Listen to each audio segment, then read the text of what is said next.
Hey guys, I'm back. I'm at the mall. You guessed it, the mall. And there's not too many people here today. It's kind of a lesser busy of a day today. As I had promised out there on the road, I was going to talk a little bit further today. Anyways, my job after the vending company was that job at India House Brass.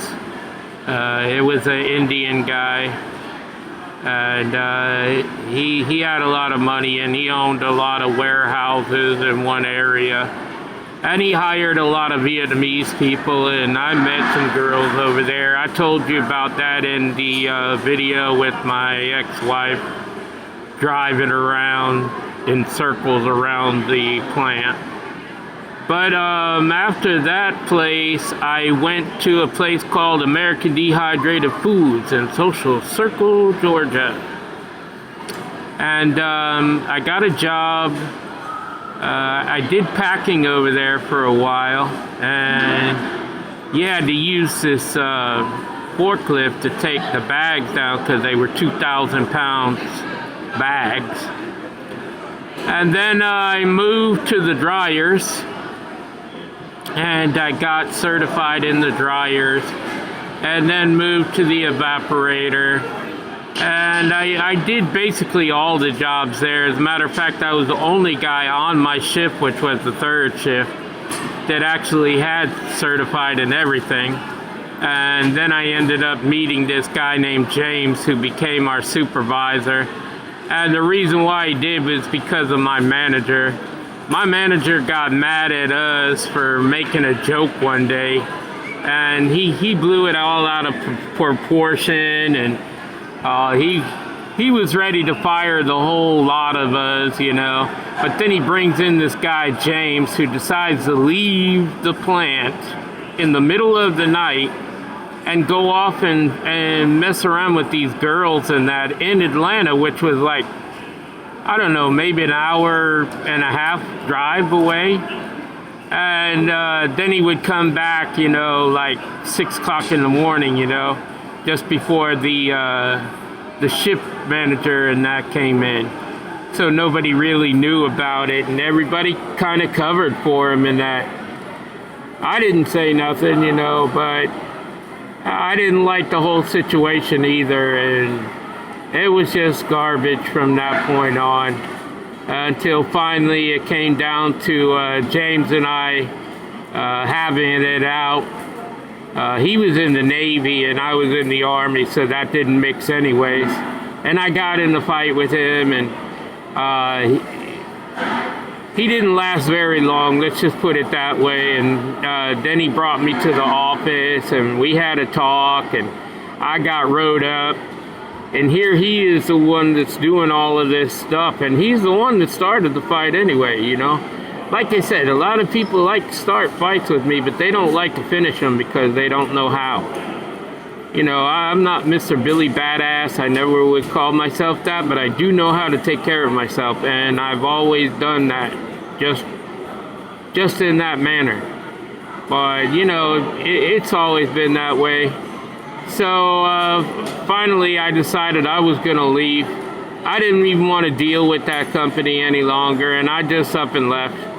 And I went to a place over in Morrow. I actually worked at Fresh Express, where we made the salads. And I got a job as a machine operator.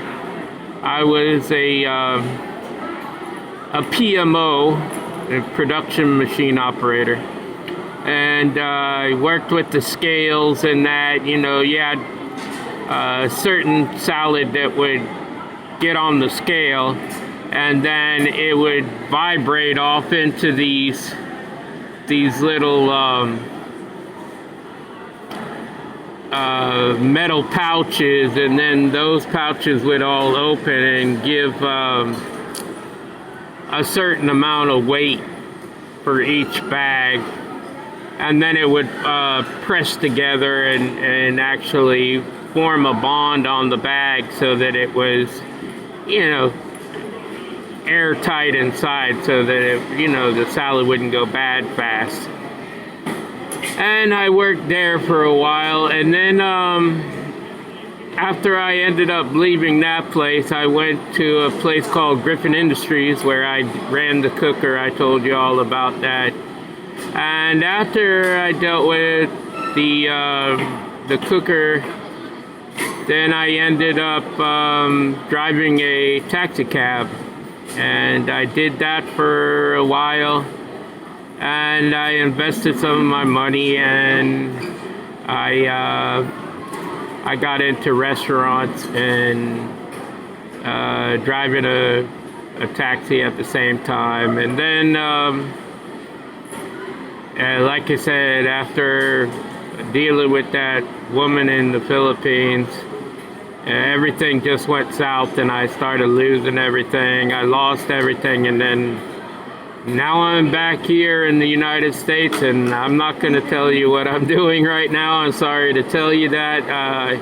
I will eventually tell you what I'm doing, but right now I am not saying anything. I was working for a moving company, but I'm not doing that anymore either. So what I'm doing right now is kind of a secret, and I'm actually doing quite good at it, and probably only one me knows what I'm doing, because I haven't told anybody, and my life has totally done a 180, and I am doing fantastic, and I've never been more happy, aside from my eyes being all swollen from this pollen out here, and me spending a lot of time at the mall here lately. But you see, I'm happy. It isn't like I'm not eating anything, or and I have a lot of people that I am confronting and talking with, and that.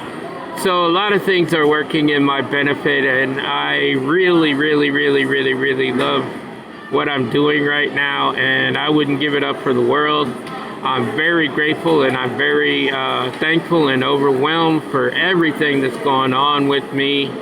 And like I said, I won't turn around and change my life back to the way it used to be.